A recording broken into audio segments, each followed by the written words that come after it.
mag-unboxing tayo guys.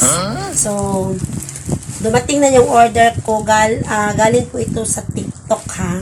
So, nag-worth po ito 90 pesos. So, non-stick daw to nga kawali. So, excited ko kung true ba jud siya. Kaya dako man ha, dako. So, tanaw na to ha. So, nagkantidad og 90 pesos. So, atong i-open guys. Huwag ko anak. Gunting nak, gunting. Gunting. Ali. Ali. Yan. Tanaw na to ni unsa jud. TikTok shop. Nakalutang pa jud oh.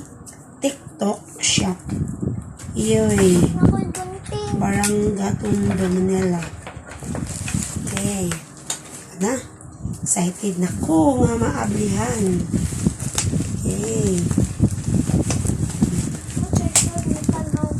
Laki. The same jud tao. Isa. Kanan stick ko siya. Isa. Parang lindot siya guys. Kaya nga masya nga. What you say ko noon. Hala, nice. Hala. Asa ang dara? Dara ang handle. Abi ako may handle. Hala, dako jud siya guys. Tanawa. Ayaw. Hala, dako jud. Maugid ituod. Tinuod gid ang giingon sa seller nga kung unsa ang atong makita sa live maupod siya sa actual nga atong ma-receive.